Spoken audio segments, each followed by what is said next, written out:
টাকার জোগাড় নিয়ে সীমাহীন আশঙ্কা থাকলেও আসছে বাজেটে ৩ লাখ কোটি টাকার বিশাল এডিপি দিতে যাচ্ছে সরকার। তবে দুশ্চিন্তার খবর হলো সুনির্দিষ্ট প্রকল্প তৈরি করতে না পারায় কেবল বরাদ্দের জন্য রাখা হচ্ছে ১,০৭,০০০ কোটি, যা মোট অর্থের প্রায় ৩৬%।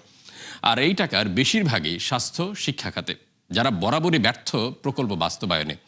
বিশ্লেষকরা বলছেন, এভাবে থোক বরাদ্দ দিলে সুযোগ তৈরি হবে অপচয় ও দুর্নীতির, যা বোঝা বাড়াবে অর্থনীতিতে। রাকিব আল জাবেদের রিপোর্ট। বছর দুয়েক ধরেই গতিহীন এডিপি বাস্তবায়ন। অবস্থা এতটাই শোচনীয় যে সংশোধনের পর বিপুল বরাদ্দ কমিয়েও খরচ করা যাচ্ছে না প্রত্যাশিত অর্থ।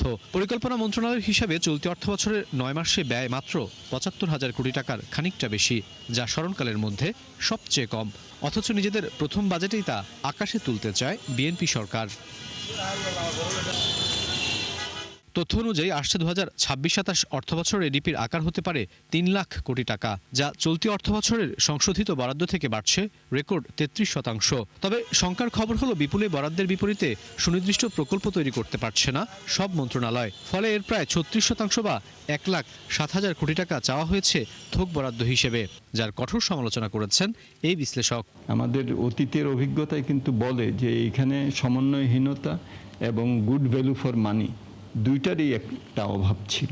সো সেইটাও আমাদের মাথায় রাখতে হবে। আর বিশেষত যেহেতু থোক বরাদ্দ একটা বড় অঙ্ক, সেই জন্য এই প্রয়োজনীয়তাটা আরও অনেক বেশি।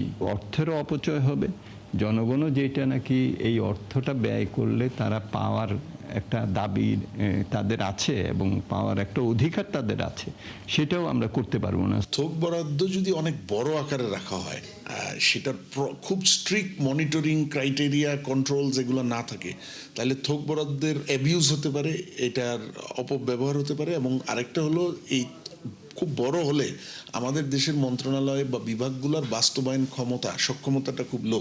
এই থোক বরাদ্দের বন্টনও বেশ প্রশ্নবিদ্ধ, কেননা শুধু স্বাস্থ্যসেবা বিভাগের জন্যই রাখা হয়েছে প্রায় ২১,০০০ কোটি টাকা, অথচ সেখানে মূল বরাদ্দ মাত্র ৬,০০০ কোটি। অন্যদিকে প্রাথমিক ও গণশিক্ষা মন্ত্রণালয় থেকে বরাদ্দ চেয়েছে ১৬,৩০০ কোটি টাকা, আর ১১,৫০০ কোটি টাকা চেয়ে রেখেছে মাধ্যমিক ও উচ্চশিক্ষা বিভাগ। কিন্তু তথ্য বলছে এসব মন্ত্রণালয়ের বাস্তবায়নের অভিজ্ঞতা অত্যন্ত শোচনীয়।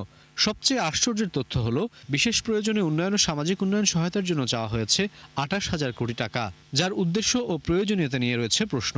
সরকার এই মুহূর্তে তো এডিপিতে বরাদ্দ করেছে, কিন্তু সেটার সঠিক যদি বাস্তবায়ন আমরা করতে না পারি, তাহলে কিন্তু আলটিমেটলি এই অর্থের অপচয় হবে। আমরা যদি এখানে বরাদ্দ ব্যবহার করতে না পারি, তাহলে সেই অতীতের যে দুষ্টচক্র, সেটাই হয়তো আবার চলে আসবে সামনে। যারা গত বছরের বাজেটটা তারা বাস্তবায়ন করতে পারেনি, তাদেরকে আবার তাদের ঘাড়ে বড় ধরনের একটা ভার দেওয়া হচ্ছে। সুতরাং তারা কতটুকু পারবে সেটা তো ওই যে মর্নিং শোজ দ্য ডে, কারণ তারা যে কতটুকু পারে সেটা আমরা দেখলাম। এখন এই বাজেটগুলো শেষ পর্যন্ত কি হবে, এই বরাদ্দগুলো এখানে দুর্নীতি অনিয়মের মধ্যে কিন্তু ভরে যাবে।